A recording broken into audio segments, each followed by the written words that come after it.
Pemirsa Radar Semarang TV, sekarang saya berada di Panti Asuhan Manarul Mabrur yang berlokasi di Jalan Siratal Mustaqim di kawasan Pudak Payung. Yang menarik dari Panti Asuhan ini adalah mereka atau pengasuh Panti Asuhan ini menampung anak-anak hasil hubungan terlarang dari orang tua mereka. Mereka atau orang tuanya yang melakukan hubungan terlarang masih dalam usia muda atau belum mampu secara ekonomi maupun secara psikologis mengasuh anak hasil hubungan terlarang mereka, kemudian menitipkan ke panti asuhan ini. Dan anak-anak ini dirawat dengan penuh kasih sayang oleh pengasuh Panti Asuhan Manarul Mabrur. Kita akan berbincang-bincang dengan Bapak Rois selaku pengasuh Panti Asuhan Manarul Mabrur.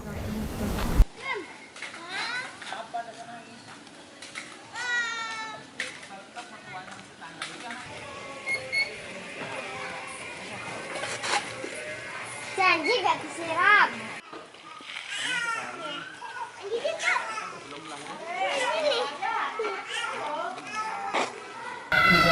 Kalau Anda melihat saat ini saya sedang bersama di lingkungan saya, sedang ngobrol saat ini ada anak-anak banyak.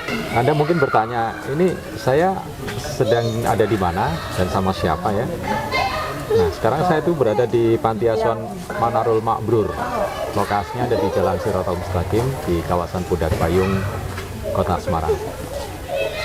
Ini adalah yang unik dari Panti Asuhan Manarul Mabrur ini adalah menampung anak-anak hasil hubungan terlarang yang kemudian dititipkan oleh orang tua mereka yang mungkin tidak mampu, belum mampu secara ekonomi atau perimbangan lain untuk mengasuh anak hasil hubungan mereka dan dititipkan di sini. Nah, sekarang saya bersama dengan Bapak Rois selaku pengelola Panti Asuhan Manarul Mabrur yang sudah hampir 11 tahun ya Pak ya, mengelola Panti Asuhan ini. Unik sekali, menarik sekali. Ini bisa diceritakan Pak Rois, bagaimana awal mulanya Pak Rois mendirikan Panti Asuhan ini, kemudian yang menarik menampung anak-anak hasil hubungan terlarang ini Pak Rois. Terima kasih. Assalamualaikum warahmatullahi wabarakatuh. Waalaikumsalam. Dikenalkan, saya Rois Bawono Hadi, asli Jawa Timur, Probolinggo. Kami bapak dari anak-anak di Panti Asuhan Manarul Mabrur, Jalan Siratal Mustaqim, nomor 1, Pudak Payung, Banyumanik, Semarang, Jawa Tengah. Latar belakangnya berdirinya Yayasan Manarul Mabrur ini didasari oleh sebuah keprihatinan terhadap karakter anak negeri ini. Dulu waktu masih saya sekolah di sekolah dasar, pernah diberitahu oleh guru saya bahwa masyarakat Indonesia ini dikenal di seluruh dunia karena orangnya sangat baik.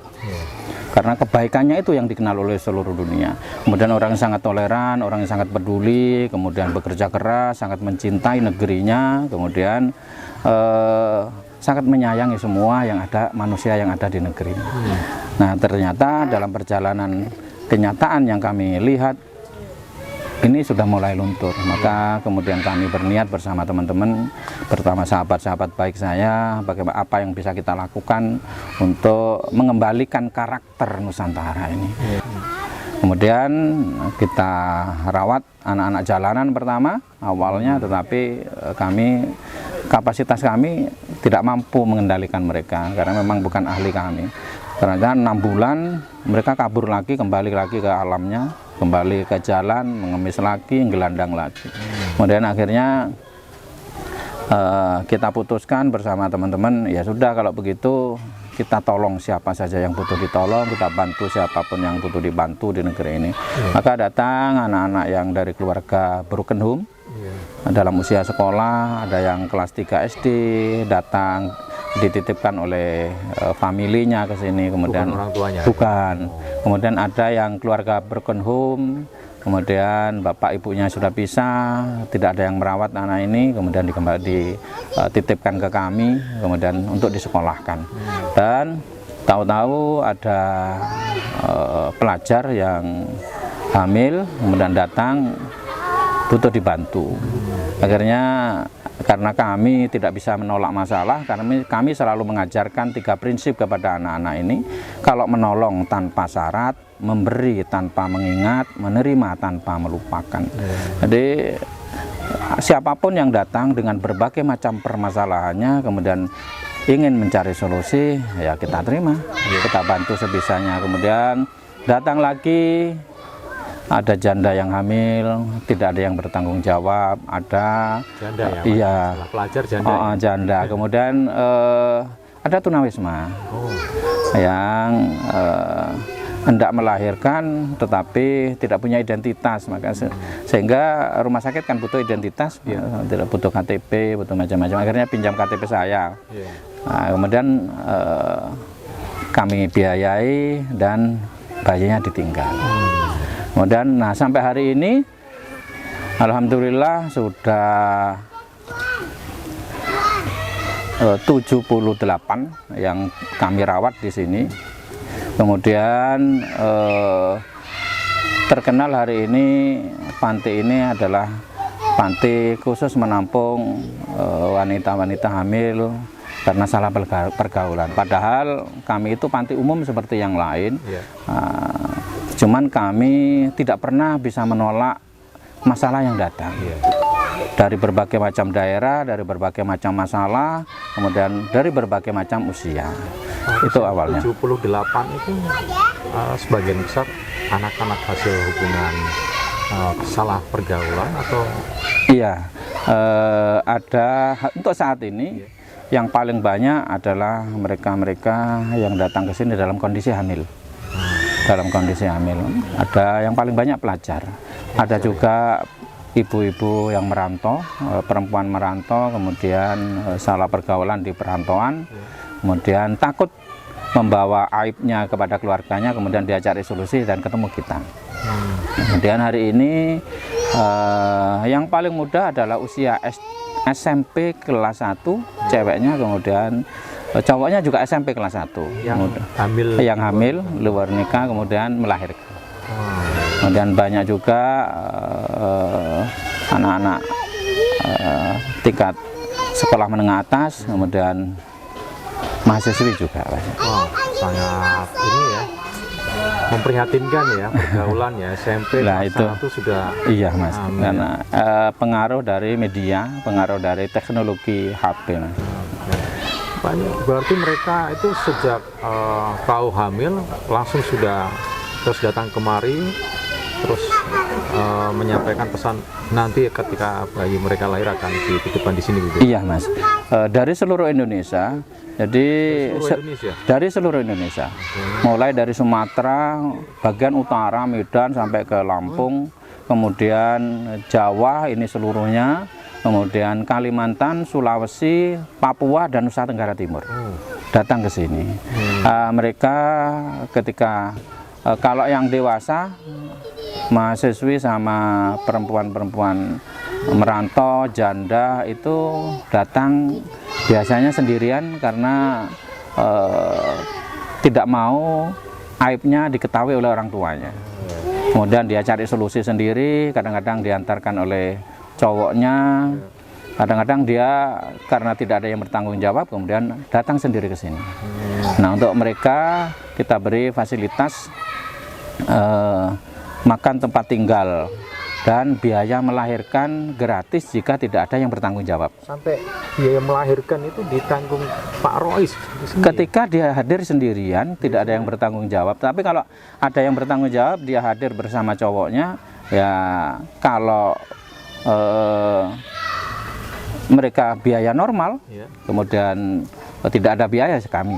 Tapi kalau nanti ada permasalahan dengan persalinannya, ya kami cuma bisa subsidi biaya kelahiran normal, yaitu 2,5 juta sampai 3 juta. Kemudian selebihnya ya cowoknya yang harus atau yang bertanggung jawab atau keluarganya. Kalau biasanya anak-anak yang usia tingkat menengah pertama sampai menengah atas itu biasanya diantarkan oleh keluarganya. Oke. Karena dia kan tidak kos, dia hidup masih bersama keluarganya, kemudian ketahuan keluarganya, kemudian ingin menutupi aib keluarganya, kemudian dititipkan ke sini oleh keluarganya biasanya. Nah, bagi mereka yang tidak mampu, ya kita semua yang biaya. Tapi bagi mereka yang keluarganya yang mampu, biaya persalinan itu ya keluarganya. Pak Rois, kalau ngomong biaya kan, sejak mereka datang bahkan dibantu persalinan, kemudian melahirkan dan tentu dirawat ya, Iya, Mas. bayinya sama Pak Rois dan keluarga di sini, tentu kan butuh biaya. Betul, Mas. Sampai mungkin usia berapa tahun mereka baru diambil orang tuanya. Iya. Nah, kira-kira kalau boleh tahu berapa? Terima kasih, Mas. Sejak awal kami memang memutuskan untuk tidak mencari sumbangan, tidak mencari donatur, dan tidak minta subsidi dari pemerintah. Bukan karena kami bisa, Mas, tapi kami ingin memberi contoh kepada anak-anak bahwa hidup itu tidak bisa mengharap belas kasihan siapapun di alam ini. Hidup itu adalah sebuah perjuangan antara diri kita dengan Tuhan yang kita yakini. Itulah hidup, dan itu harus dicontohi. Ketika anak-anak dinasehati tanpa contoh, mereka tidak mau melakukan, Mas. Karena contohnya tidak ada, sosoknya, buktinya tidak ada. Tapi ketika kami beri contoh mereka bahwa hidup itu adalah perjuangan, seberat apapun kesulitannya harus diselesaikan. Dan jika kami dilihat oleh anak-anak itu kok bisa, maka anak-anak itu yakin bahwa teorinya yang kami sampaikan itu pasti bisa. Dan alhamdulillah segala permasalahan biaya, Mas, di sini sudah teratasi ketika kita butuh. Kami sampai hari ini cuma punya kekuatan, yakin, kemudian berdoa sebisanya. Karena konsepnya saya mengajari anak-anak itu untuk menjadi manusia biasa, sesungguhnya cuma cukup keluar dari kebiasaan manusia. Ingin menjadi manusia yang luar biasa, cukup keluar dari kebiasaan manusia. Kalau kita cuma melakukan hal-hal yang kebanyakan manusia lain itu bisa, maka kita tidak akan luar biasa. Maka di saat semua orang itu mengatakan bahwa tidak mungkin, maka kita jadikan ketidakmungkinan itu menjadi hal-hal yang mungkin. Ketika semua orang mengatakan tidak bisa kalau seperti itu, maka ketika semua orang yakin tidak bisa, kita yakin pasti bisa. Nah, ketika semua orang tidur, kami harus bangun, Mas. Ketika semua orang kenyang, kami harus lapar. Itulah konsep-konsep yang kami lakukan di sini. Jadi konsep kami tidak sama sekali tidak fokus kepada makhluk per makhluk, tapi fokus kepada yang menggerakkan makhluk. Kayaknya ketika kita sangat membutuhkan sesuatu, itu ya Tuhan itu akan menggerakkan sesuatu semesta ini untuk mendukung apa yang kita butuhkan. Dan alhamdulillah semuanya ajaib, Mas. Semuanya ajaib. Kemandirian ini kami ajarkan kepada anak-anak, dan alhamdulillah anak-anak semuanya mandiri. Semua skill, semua keterampilan, semua kemampuan anak-anak di sini bisa. Dan usia SMP, SMA sudah bisa beli mimpi-mimpinya. Ini dari mana, Pak?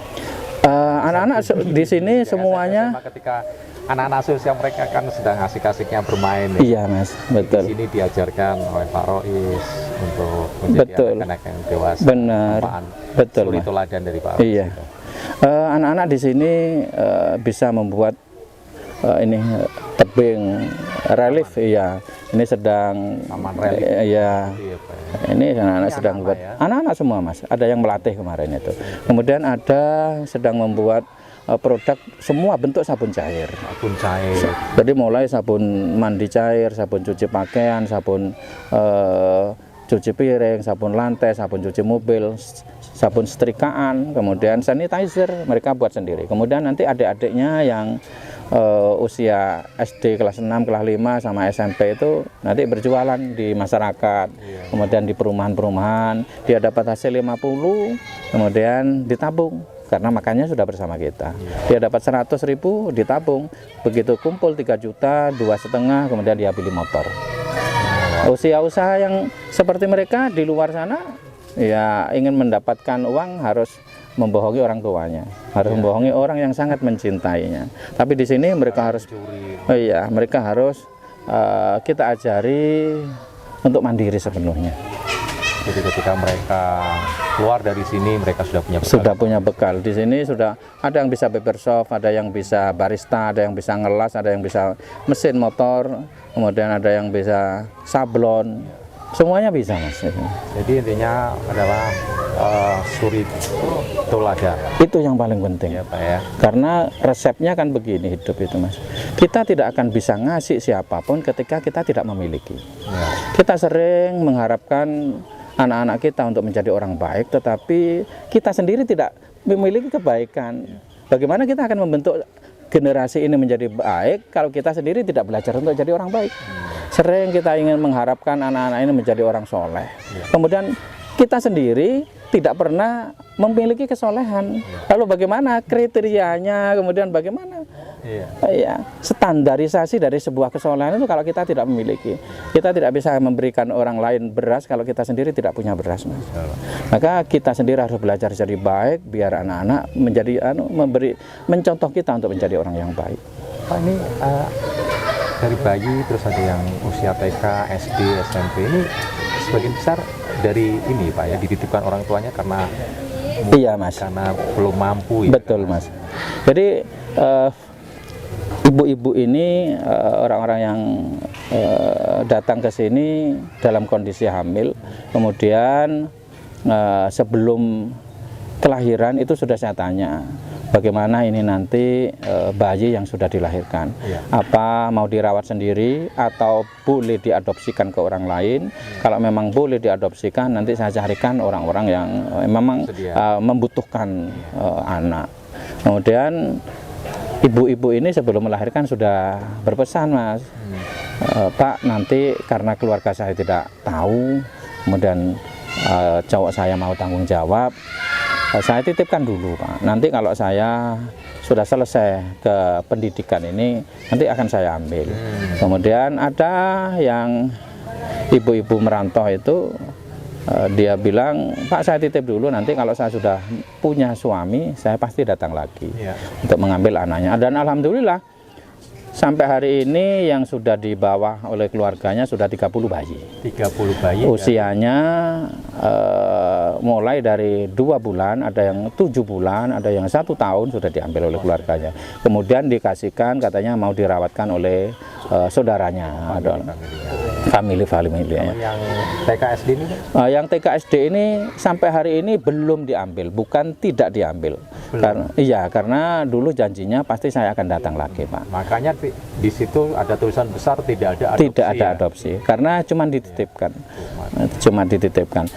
Kalau saya paksakan mereka harus keluar dari sini, diambil oleh orang, khawatir saya, Mas. Nanti 10 tahun atau 20 tahun yang akan datang, ada seorang ibu yang datang ke sini mencari anaknya. Kemudian pertanggungjawaban saya, ya kalau tidak nanti beliau-beliau ini, ibunya, kemudian menempuh jalur hukum. Nanti kami sudah menolong, kemudian jadi masalah besar ternyata. Kami disalahkan. Maka iya, Mas. Anak adalah titipan Allah. Iya, Mas. Maka untuk sampai hari ini mohon maaf untuk saudara-saudara yang peduli kepada anak-anak kami dan ingin mengadopsi, untuk sementara memang belum bisa karena masih baru dititipkan oleh keluarganya. Pak Rois, ini kan merawat puluhan, hampir lebih dari 70 ya. Iya. Anak ini kan tidak hanya butuh ekstra biaya, perhatian, waktu juga. Pak Rois juga, ibu juga tengah mengalami sakit ya. Iya. Gimana Pak kondisinya dan gimana Bapak? Iya, alhamdulillah, Mas. Agar bisa perhatian terhadap anak-anaknya tidak terpecah. Mereka kan juga butuh kasih sayang juga dari Bapak sama Bu Rois ya. Kuncinya cuma satu, Mas. Kalau dipikir secara nalar manusia ya pasti capek, kemudian kebingungan dan panik. Cuman kami sadar bahwa kami ini hanya melaksanakan tugas. Jadi mencintai dengan tulus segala sesuatu itu kuncinya.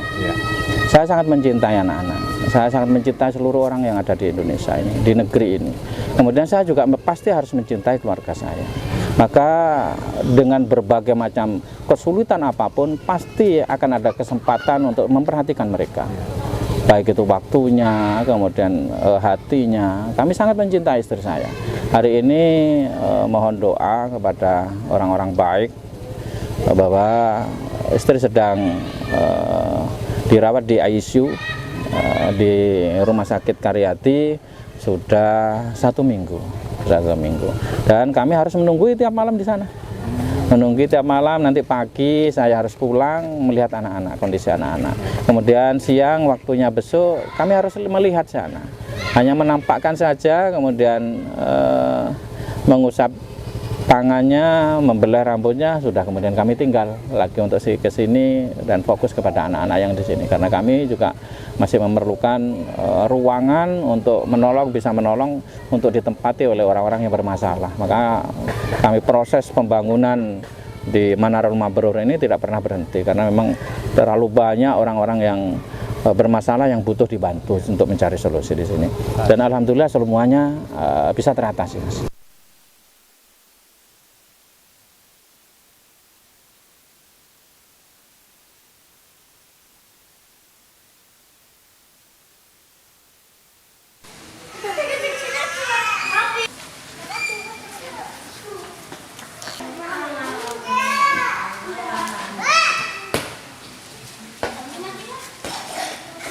Sekarang saya akan menemui salah satu anak penghuni Panti Asuhan Manarul Mabrur yang sudah beranjak remaja dan dewasa. Mereka sudah mandiri berkat pengasuhan di Panti Asuhan Manarul Mabrur. Mari kita temui mereka. Oke, sekarang saya sama Mas Alim ya, Mas Alim ya. Mas Alim di Panti Asuhan Manarul Mabrur ini sudah sejak usia berapa? Sejak usia 15 tahun. 15 tahun. Ya. Ya, dibawa ke sini sama Bapak, sama adik. sama adik. Wah, oke. Berarti usia SMP ya? Iya, SMP. Sekarang sudah Sekarang sudah umur usia 21 tahun. Kuliah? Kuliah semester Oke. 4. Semester 4. Gimana Mas Salim sejak dititipkan di sini, apa yang pengasuhan apa yang diterima oleh Mas Salim? Bisa mandiri, bisa Sangat sampai banyak sekali kuliah. sih, Mas, ya. Mandiri, kita bisa sekolah, terus di sini mungkin diajarkan yang orang tua nggak bisa ngajarkan. Soalnya kan Seperti apa contohnya Mas? banyak sekali, Mas. Contohnya ya mungkin itu kemandirian, Iya. terus kita bisa bikin usaha sendiri, kita punya produk-produk untuk dipasarkan, berwirausaha, menjadi orang baik. Ya. Oke, ini salah satunya sedang bikin taman ya, Iya, sama. relief taman ini Mas ya. Ini kabarnya juga menerima pesanan ya, banyak pesanan ya, sehingga Iya. bisa menambah apa, teman-teman di sini, anak-anak di sini bisa punya uang saku sendiri, beli dari hasil usaha sendiri ya. Iya, betul sekali. Ini yang ngajarkan otodidak atau ada yang ngajarkan dari luar nih Mas Salib? Dulu ada yang ngajarkan, siapa Mas? Bapak Is, mertuanya Abi. Oh, mertapi, oke. Terus kita ngelihat, kita kadang bantu, terus seiring berjalannya waktu ini akhirnya bisa sendiri, bikin sendiri. Oke. Ini kalau keluar terima pesanan, mengerjakan, ini biayanya atau ongkos dari pembuatan itu jasanya masuk Mas Alim atau dibagi juga dengan Abi atau bagaimana dengan Panti Asuhan? Kalau ongkosnya masuknya ke pribadi, Mas. Pribadi? Panti nggak mau uang kita. Wah, luar biasa ya. Inilah yang tadi disampaikan Pak Rois, bahwa di sini dilatih anak-anak adalah mandiri, sehingga pada usia SMP, SMA mereka bahkan bisa beli kendaraan sendiri ya Mas Ya. Salim ya. Betul, Pak. Ini luar biasa. Kalau anak-anak di luar mungkin mereka harus minta uang orang tua, minta belikan orang tua. Kalau di sini karena sudah diajarkan mandiri. Oke Mas Salim, sukses ya Mas Salim ya. Amin, Pak. Oke.